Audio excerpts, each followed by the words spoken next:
今回のドローチューブは森倉縁さんへのインタビュー会です。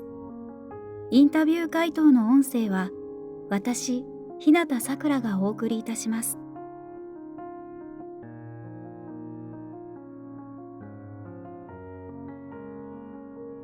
普段はだいたいその時描きたい雰囲気が出るような配色やシルエットをまず決めてから、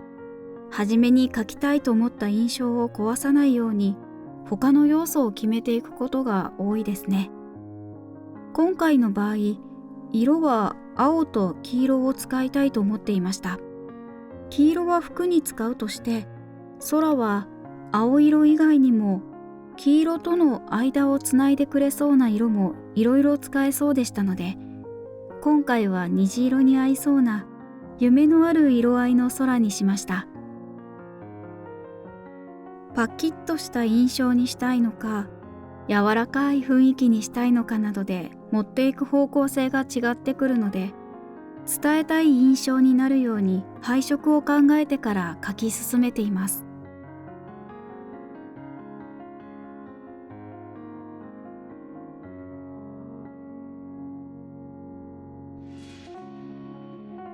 普段身の回りに素敵な配色ってたくさん溢れていると思うんですが、自分がそれをキャッチができないと気づけない時が多いので、私の場合はなるべく周囲に意識が向けられるように、自分の状態を元気に保つように心がけています。そうしたらいろんなことに興味を持ったり、何かを素敵だなと思える瞬間が増えるので、それが自分にとっては刺激になりますね。ただ、気分が沈んでいる時も、そういった時にしか見えない風景もあると思うので、それはそれで糧になるのかなと思いますね。キラキラしたものを描きたい時は、自分が元気な時の方が描きやすいこともありますが、逆に自分がそうでない時にこそキラキラしたものが眩しく見えて、それを表現できることもあると思うんです。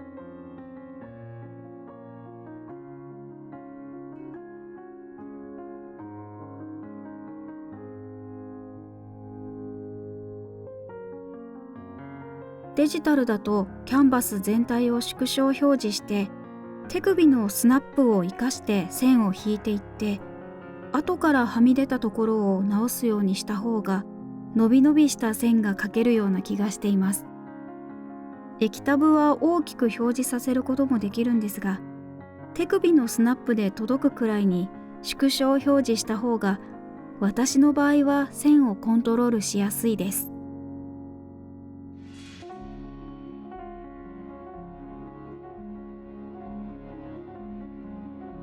すごくわかる悩みです。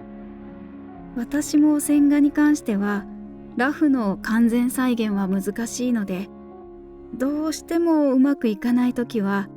ラフの線を部分的にそのまま持ってきて整えて使うこともよくありますね。塗りが入るとまた印象が変わるので、まずラフの時点で色付きでほぼほぼイメージを固めておいて、迷いそうな時はそれを横に置きながら作業することが多いです。それでもラフと清書で雰囲気が変わっていってしまうこともありますが、ラフと清書は別の子として愛してあげるしかないなと割り切ってしまっていますね。全体で見た時に最初描きたかった方向性からずれていなければいいんじゃないかなと個人的には思っています。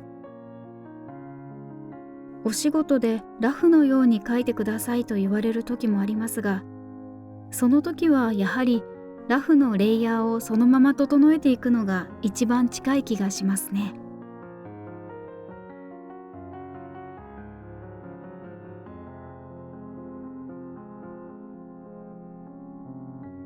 レイヤーの構成はある程度いつも決まっていますね。体のパーツで分けているので。例えば塗りだと下から肌色、白目、瞳、服、髪と重ねていく感じですね。後から部分的に色を調整することも多いので、なるべくレイヤーを分けるようにしていますね。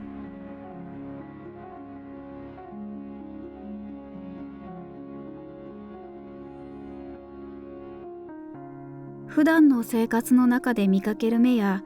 他の方が描かれる目を綺麗だなと思った時に、どういった配色や光の入り方でそう感じたかを考えて、自分でも試行錯誤しながらやってみています。なので自分の中では描き方としては確立していない気がしますね。お仕事で描く固定のキャラクターの場合は描き方をなるべく変えないようにしていますが、趣味絵の時はその時ここに置くとしっくりくるなと感じるところに光を入れていっている感じです。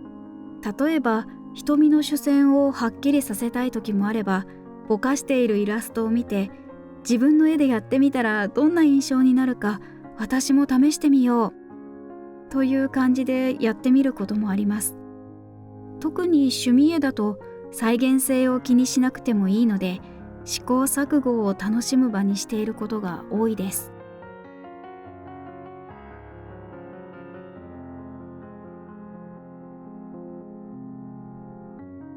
少女漫画でよく見る表現なんですが、仕上げの時にホワイトで線を切ることをよくしてますね。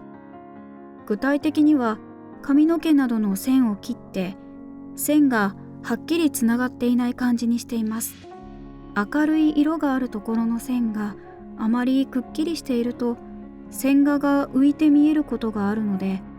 光が当たって明るくなっているところの主線は切ったり色を薄くしたりして浮かないようにしています。背景や全体ではキラキラしたブラシをランダムに入れて空気感を演出したり、雰囲気作りをしています。